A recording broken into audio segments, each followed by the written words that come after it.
ఎలా సుమిత్ర? నీకు, పెదబాబుకి, దివ్యకి నా మీద అసలు కోపమే లేదా? కోపం ఎందుకండి? నిన్ను కాదని భువనని పెళ్లి చేసుకున్నాను. నిన్ను పని మనిషిలా చూశాను. స్టోర్ రూములో పెట్టాను. బయట ప్రపంచానికి నువ్వు నా భార్యవి అన్న విషయమే దాచిపెట్టాను. ఇంత చేసిన నా మీద నీకు కోపమే రావట్లేదా సుమిత్ర?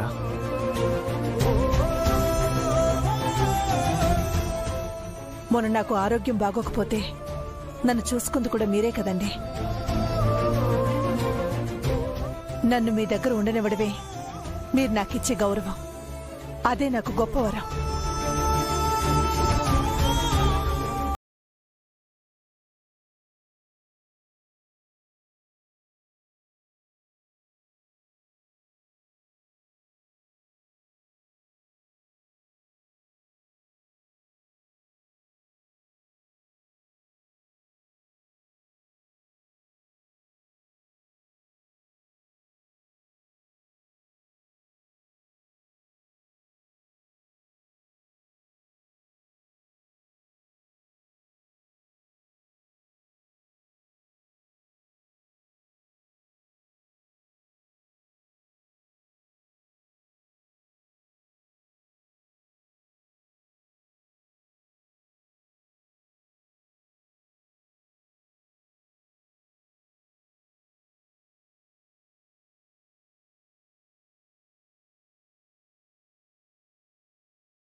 అంటే చాలా ఇష్టం. చారుకేశ దివ్య స్నేహితుడు, నమ్మిన బండు, విశ్వాసం కలవాడు. వాళ్ళకి మీరంటే ఎంతో గౌరవం. మీ మంచితనాన్ని వాళ్ళు నమ్మారు.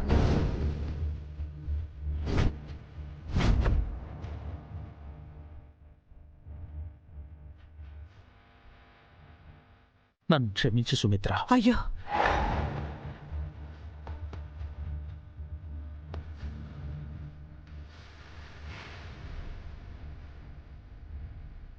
ఇన్నాళ్ళు నేను న్యాయశాస్త్రంలో పండిపోయాను. మంచివాళ్ళెవరో, చెడ్డవాళ్ళెవరో, దోషులెవరో, నిర్దోషులెవరో కంటి చూపుతో చెప్పగలను అనుకున్నాను. కానీ మన ఇంట్లోనే నా వాళ్ళెవరో, పరాయి వాళ్ళెవరో తెలుసుకోలేకపోయాను. నన్ను మిమ్మల్ని కాపాడింది నా మంచితనం కాదు సుమిత్ర.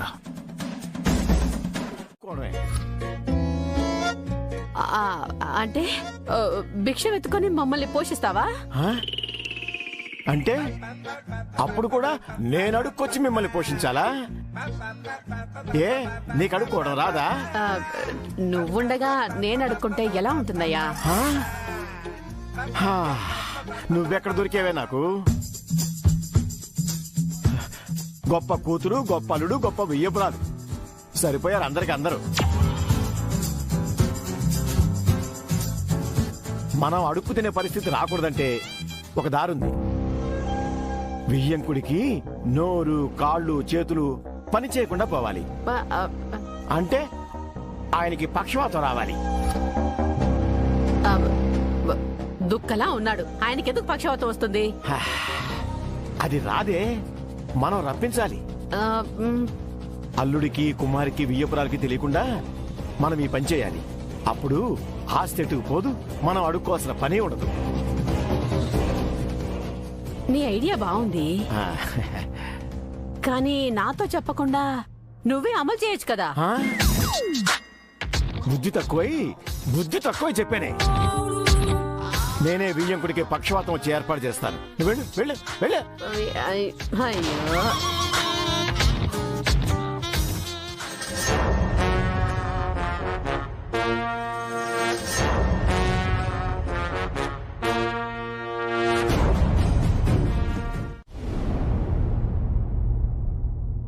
అయ్యో, ఎంతసేపు యాడికి పోయినావో? వియ్యంకుడికి పక్షవాతం తెప్పించే పసరమందు కోసం వెళ్ళాను. ఇదిగో ఇదే ఆ పసరమందు. ఇది తాగితే గ్యారంటీగా పక్షవాతం వస్తుందా? డౌట్ ఉంటే ఒకసారి తాగి చూడు. ఆ, మ్, ఆ పనేదో నువ్వే చెయ్యి, నాకెందుకు? ఏమే ఒక్కసారి కూడా నాకు అనుకూలంగా మాట్లాడవా? అసలే నేను టెన్షన్తో చస్తుంటే. మందు తెచ్చావుగా, ఇంకెందుకు టెన్షను? ఇది తాగితే పక్షవాతం మాత్రమే రాదట, మన టైం బాగోకపోతే శాల్తీయే గల్లంతైపోతుందంట. అమ్మో, మరి వియ్యంకుడు చచ్చిపోతాడా? ఆ?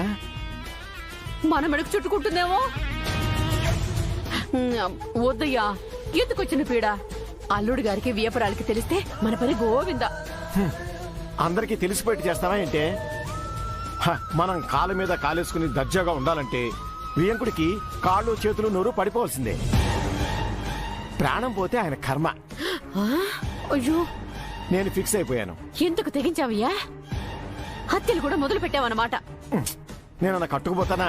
అంతా నీకోసమేగా. ఆ, ఇదిగో ఈ పసరు పాలలో కలిపివ్వాలంట. వియ్యంకుడు పాలు తాగుడు, కాఫీ తాగుతాడు. ఆ కాఫీలోనే కలిపివ్వవే. ఆ, మనం కాఫీ ఇస్తే తాగరు, సుమిత్ర వదిలిస్తేనే తాగుతారాయన. ఓ, ఇదిగో ఆవిడ కలిపే కాఫీలో ఈ పసరు కలిపేయి. అది కూడా నేనే చెప్పాలా నీకు? సర్లే, వియ్యంకుడు 11:30కి కాఫీ తాగుతాడు. ఓ, ఏంటి చారుకేశ?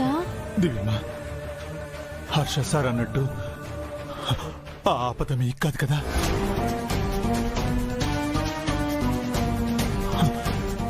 వద్దు దివ్యమ్మా, మనం ఇంటికి వెళ్ళిపోదాం.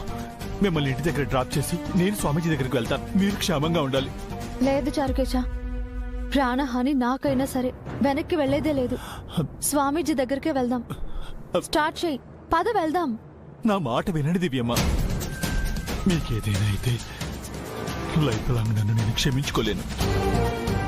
నాకు ఏవైనా సరే ఫ్యామిలీని కాపాడుకోవడం ముఖ్యం చారుకేశ. నేనే భయపడి వెనక్కి వెళ్తే అర్థమే లేదు. రిస్క్ చెయ్యొద్దు దివ్యమ్మా. స్వామీజీ దగ్గరికి నేను వెళ్తాను. మీరు సేఫ్ గా ఉండాలి. నా మాట వినండి. లేదు చారుకేశ, ఆపద నాకే అని కన్ఫర్మ్ గా తెలియదు కదా, ఎందుకు భయపడుతున్నావు? నిజంగా ప్రాణహాని నాకే ఉంటే అది మరీ మంచిది. నా ఫ్యామిలీ కోసం నేను టెన్షన్ పడక్కర్లేదు. ఆ బాధ ఏదో నేనే పడతాను. దివ్యమ్మా, అలా అనకండి అమ్మా. మీరు నిండు నూరేళ్లు బతకాలి. మీకు ఆ మంగా మేడం జైసార్ల ఆశీస్సులుంటాయి. మీరు అలా అనొద్దు. మరి నీకు ఆ నమ్మకం ఉంది కదా, పద చారుకేశ. ఒక స్నేహితుడిగా నువ్వు నా గురించి ఆలోచిస్తున్నావు. ఆ ఇంటి కోడలిగా నేను ఫ్యామిలీ అందరి గురించి ఆలోచిస్తున్నాను. ఆయన ఇప్పుడు వేరే దారి లేదు చారుకేశ. ఆపద నాకైనా ఫ్యామిలీలో ఇంకెవరికైనా మనం పోరాడాల్సిందే, తప్పదు. పద, స్టార్ట్ చెయ్యి. అది కాదు దివ్యమ్మా, నేను చారుకేశ, నువ్వేం చెప్పినా నేను వినను. వెనక్కి వెళ్లేదే లేదు. పద పద చారుకేశ, స్టార్ట్ చెయ్యి.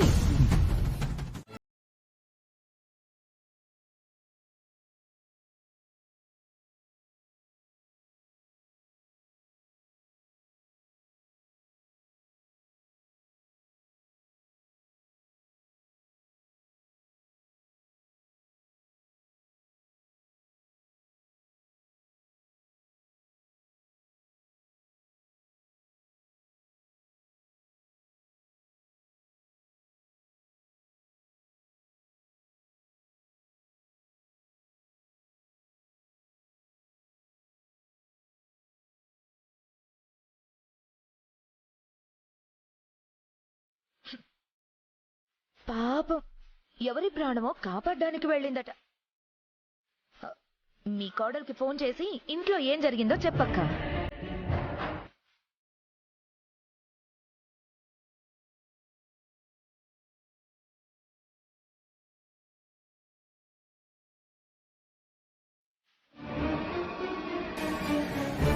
ఏంటి దివ్యం ఇలా అయింది? ఇప్పుడు ఈ విషయం హర్ష సార్కి ఎలా చెప్పాలి? సార్ని మనం ఎలా కాపాడుకోవాలి? ఎలాగైనా సరే ఆయన్ని కాపాడుకోవాలి చారుకేశ. ఇంట్లో అందరినీ జాగ్రత్తగా చూసుకోమని ఆయనతో చెప్పొచ్చాం. ఇప్పుడు అందరం ఆయన్ని జాగ్రత్తగా చూసుకోవాలి.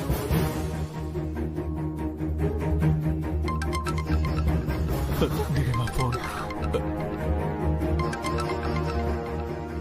గారు ఇప్పుడు కాల్ చేస్తున్నారు ఏంటి? అత్తయ్య గారికి ఏం చెప్పాలి నేను? హలో అత్తయ్య. ఎక్కడున్నావమ్మా? త్వరగా ఇంటికి రా. ఏమైంది అత్తయ్య? ఇంట్లో గొడవ అయ్యి హర్ష బయటకు వెళ్ళిపోయాడమ్మా. మంగొక్కతే ఉంది, ఏడుస్తుంది. నువ్వు త్వరగా రా. అలాగే అత్తయ్య, వస్తున్నాను. సర్కేషా, ఇంట్లో పెద్ద గొడవ అయిందంట. ఆయన ఇంట్లో నుంచి బయటకు వెళ్ళిపోయారంట. ఈ టైంలో సార్ బయటికి వెళ్ళడం ఏమిటమ్మా? ఇప్పుడు ఎలా?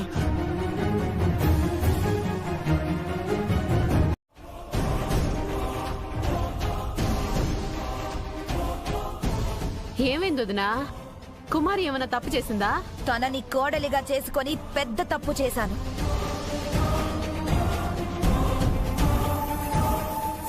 అయినా ఆడపిల్లని పెంచే పద్ధతి ఇదేనా? ఎలా పెంచారు తనని?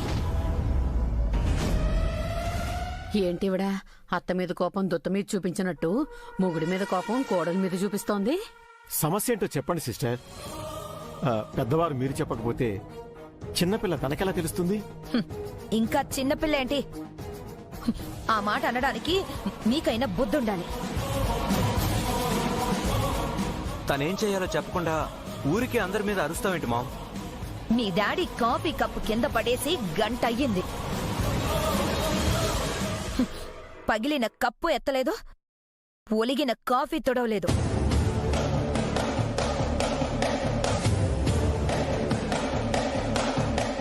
ఆ మాట చెప్తే సరిపోతుంది కదా మామ్, ఎందుకు అరవటం? పెళ్ళాన్ని బాగానే వెనకేసుకొస్తున్నావు.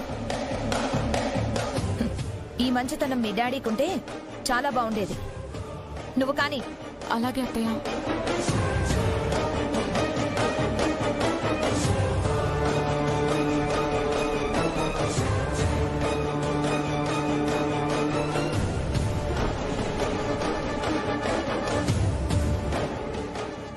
అత్తయ్య, ఏంటి? కాఫీ తొడవమని చెప్పాను. అది కాదత్తయ్య, కాఫీ కలర్ మారిపోయింది.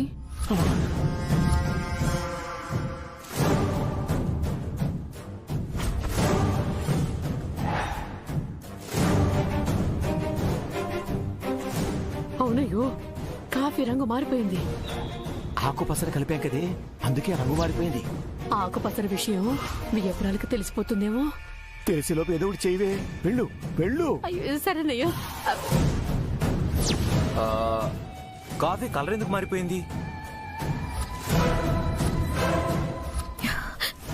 సుమిత్రక్క, సుమిత్రక్క,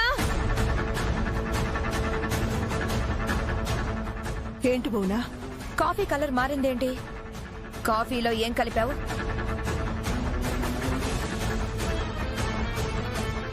ఎప్పట్లాగే కాఫీ కలిపాను, వేరే ఏం కలుపుతాను?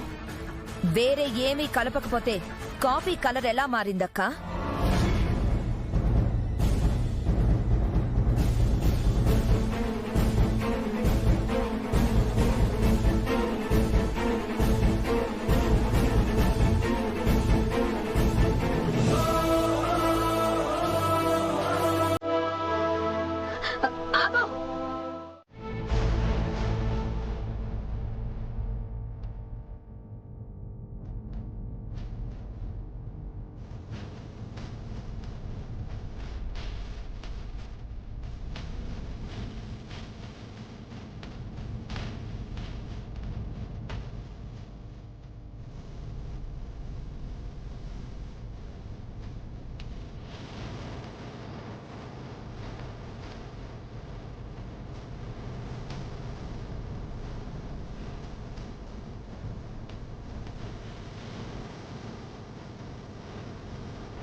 ఈ అమ్మాయి భర్తన అయ్యో ఇంత పని అయ్యో పాపం ఎంతగా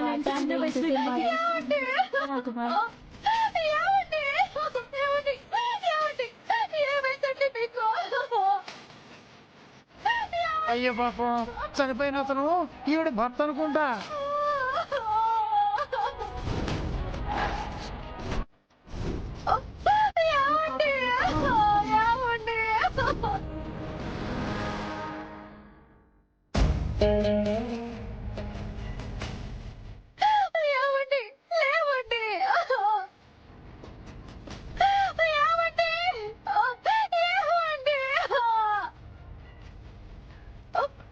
అమ్మా అతను బతికి ఉన్నాడమ్మా, చేయి కదులుతుందమ్మా.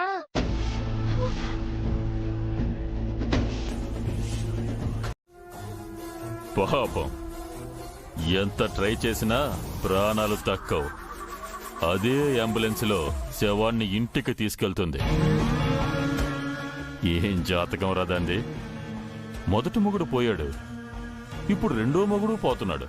ఇంకా జీవితాంతం విధవరాలే రాది. నాతో పెట్టుకుంటే తలరాతలు ఇలాగే తలక్రిందులవుతాయి. అన్నా, ఈ గుడ్ న్యూస్ కి మనం పార్టీ చేసుకోవాలి, ఎంజాయ్ చేయాలి. అవునన్నా, డ్రింక్ తెప్పించరా? మందు తాగితే వచ్చే కిక్కు కన్నా ఇప్పుడు ఒకడితో మాట్లాడితే వచ్చే కిక్కు ఇంకా బాగుంటుందిరా. అసలైన పార్టీ అంటే అది. ఎవరితో మాట్లాడతావన్నా? చచ్చినోడి తండ్రితో. రాజేంద్ర ప్రసాద్తోనా?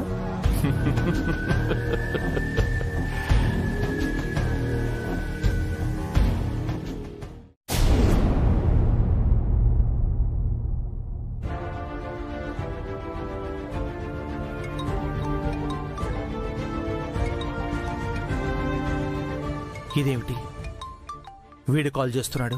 ఎవడు ప్రసాద్?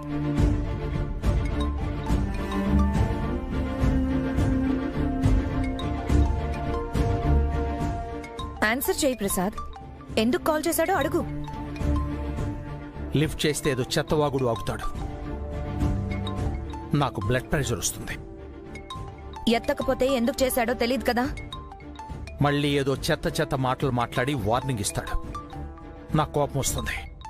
ఏదైతే అదయ్యింది. ఫోన్ ఆన్సర్ చేయి ప్రసాద్. ఏం కావాలో అడుగు. వాడి గొడవ వదిలించుకుందాం. హలో లాయర్ గారు, నమస్కారం. దేవుడయ్యా, ఎందుకు కాల్ చేశావు? పుత్రోత్సాహం పుత్రుడు పుట్టినప్పుడు కాదయ్యా, ఆ పుత్రుడు ప్రయోజకుడు అయినప్పుడే అని ఒక పద్యం ఉంది లాయర్ గారు. చిన్నప్పుడు చదువుకునే ఉంటారు. అయితే ఏమిటి? మీ కొడుకిప్పుడు ప్రయోజకుడయ్యాడు, చాలా పెద్దోడయ్యాడు. ఎంత ఎత్తు కంటే చాలా ఎత్తుకి, అందరానంత ఎత్తుకి. ఏ కొడుకు గురించి మాట్లాడుతున్నావు? ఏ కొడుకు ఎదిగాడో పాపం నీకింకా తెలీదు కదా. నీ పెద్ద కొడుకు లాయరు. మా పెదబాబు స్కూల్ పెడుతున్న విషయం నీకెలా తెలుసు? ఆ విషయం నాకు తెలీదు లాయరు. మరి దేని గురించి మాట్లాడుతున్నావు? మా పెదబాబు పెద్దవాడయ్యాడని ఎందుకు అంటున్నావు? ఎందుకంటే మీ పెద్దోడు పెద్దలతో కలిసి పోతున్నాడు కాబట్టి.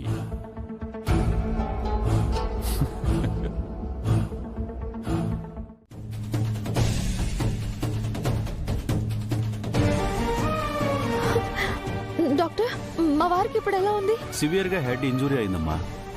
హెవీగా బ్లడ్ లాస్ అయింది. కండిషన్ క్రిటికల్ గా ఉంది. వెంటిలేటర్ మీద పెట్టాం. మేజర్ ఆపరేషన్ చేయాల్సి వస్తుంది.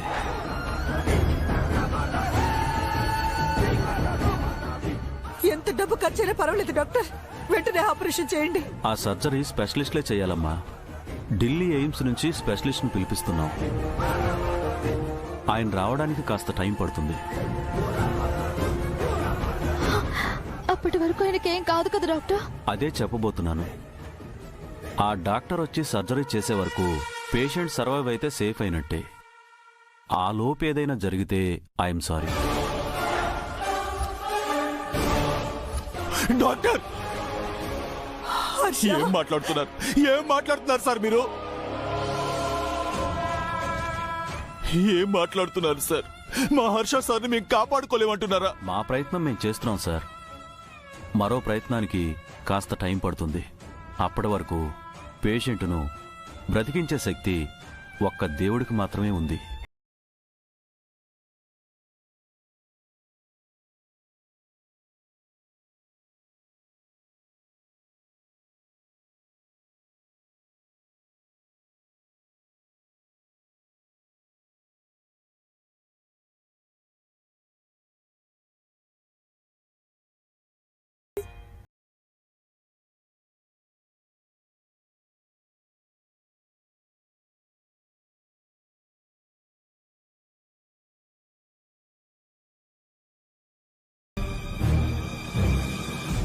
ఏంటి ఈ మనిషి అవతల కన్న కొడుకు చావు బతుకులు మధ్య ఉంటే నిమ్మకు నీరెత్తినట్టు ఏమీ పట్టకుండా మీనమేషాలు ఎక్కిస్తున్నాడు.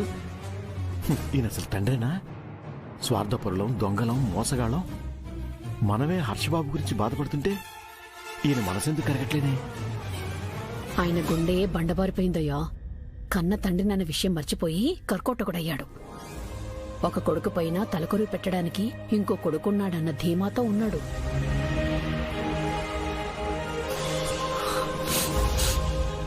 కుమారి, పదగడదాం. ఎక్కడికి దీపు? నా అన్నయ్యని చూడ్డానికి మామ్, నా వదినకి తోడుగా ఉండడానికి. ఎవరా నీ అన్నయ్య? ఎవరు నీ కొదినా? వాళ్ళు బంధువులు కాదు, రా బంధువులు. అమ్మా నిన్ననాలమ్మా, నువ్వు నిజమైన రాబంధువి.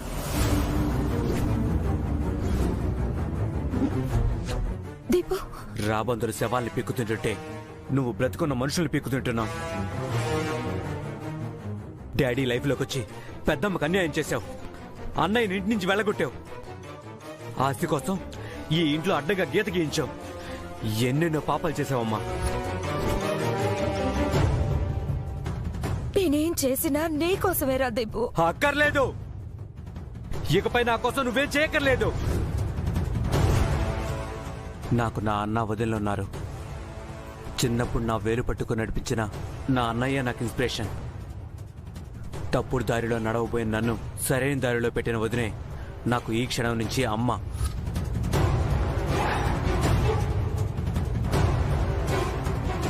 అంటే మీ డాడీ నేను నీకేమీ కామా? మీకు కొడుకుగా పుట్టినందుకు ఫస్ట్ టైం సిగ్గుపడుతున్నానమ్మా.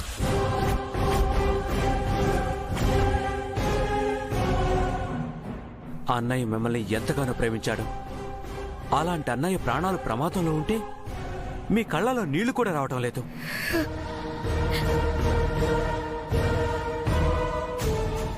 వదిన లేకపోతే నువ్వు డాడీ జైల్లో ఉండేవాళ్ళు. అలాంటి వదిన పక్కన ఉండాలని మీకు అనిపించట్లేదు? మీరసలు పేరెంట్సే కాదు.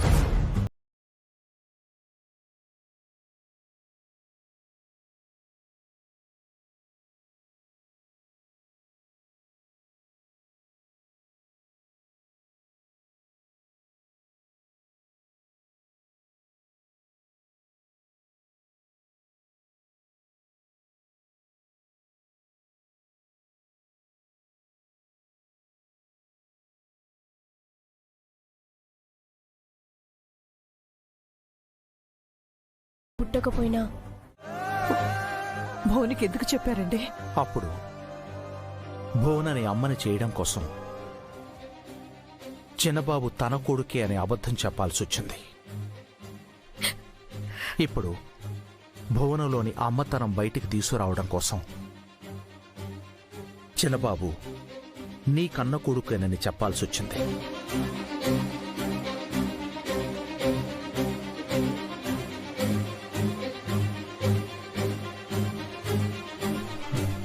అమ్మా,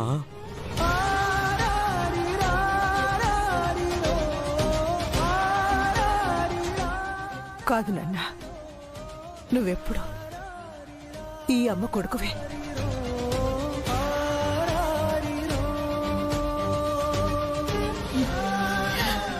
నాకేం బాధగా లేదక్కా. దీపు నా కొడుకు కాదని నేను ఇక్కడికి రాలేదు. పిల్లలు లేని నాకు హర్ష, దీపు ఇద్దరు నా పిల్లలే అని చెప్పు.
కాపాడుకుంటాను.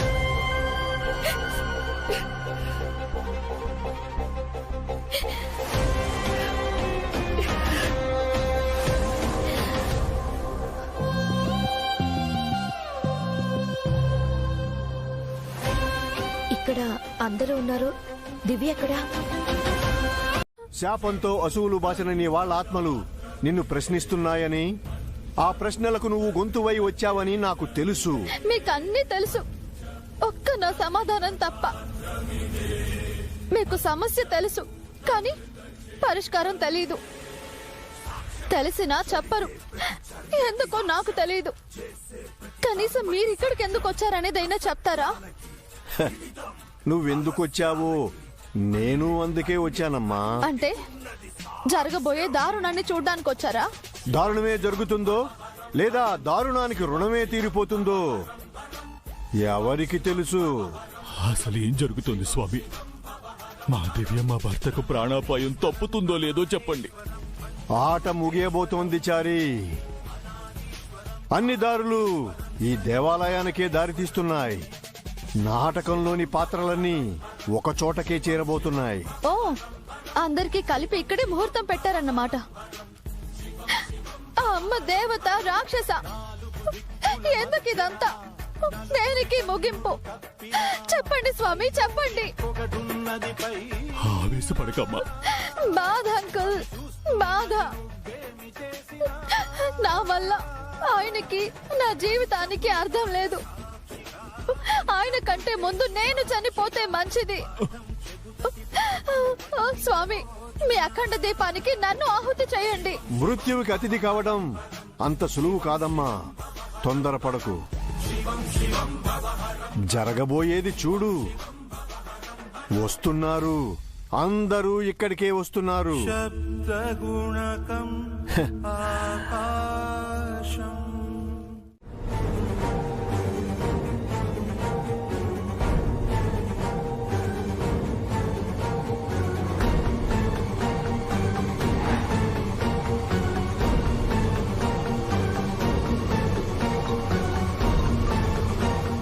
హలో, ఏంట్లాయరు? నీ కొడుకు ఏమైపోతాడా అని టెన్షన్ పడుతున్నావా? దేవుడయ్యా! దేవుడయ్యనే, కానీ నీ కొడుకు పాలిట యముణ్ణి ఎత్తుకెళ్ళిపోతున్నాను. నా కొడుకు నేను చేయొద్దురా. నీకేం కావాలన్నా ఇస్తాను. నా బిడ్డను వెనక్కి తీసుకొచ్చేసేయ్. ఆస్తిస్తారు, కానీ పోయిన నా పరువును తిరిగిస్తారా? జైల్లో వేస్ట్ అయిన నా టైంని తిరిగిస్తారా? కావాలంటే నన్ను తీసుకెళ్ళండి. నా బాబును వదిలేసేయండి. నిన్ను చంపితే నాకేమొస్తుంది? నీ కొడుకుని చంపితే కిక్ వస్తుంది. నీకు పుత్ర శోకం, నీ కోడలికి జన్మంతా శోకం. అరవకో, కాసేపట్లో నీ కొడుకు శవాన్ని పంపిస్తాను. అంత్యక్రియలకు ఏర్పాటు చేసుకో. హలో హలో హలో హలో, ఏమైందండి? మన పెదబాబుని ఆ దేవుడే కిడ్నాప్ చేశాడు.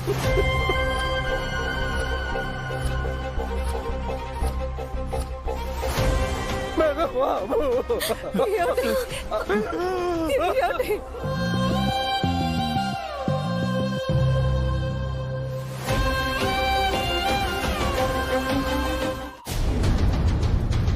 చారి, ఆలయానికి అతిథి వస్తున్నాడు. వేపాకుల మండలం సిద్ధం చేయి. శాస్త్రి గారు, స్వామి, పవిత్ర నదీ జలాన్ని తీసుకురండి. అమ్మ దివ్య, నీ పసుపు కుంకుమలను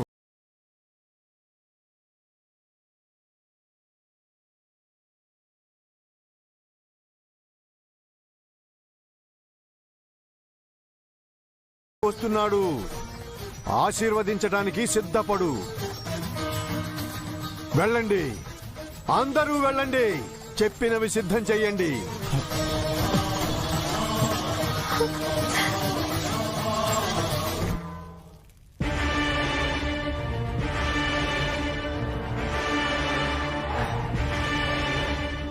అన్నా, పోలీసులు వస్తున్నారన్నా. రేయ్, కొంచెం స్పీడ్గా.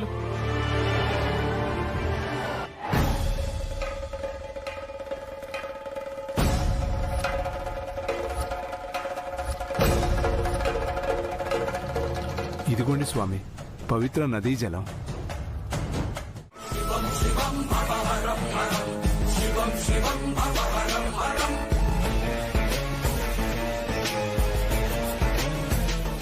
శాపం సమాప్తమయ్యింది.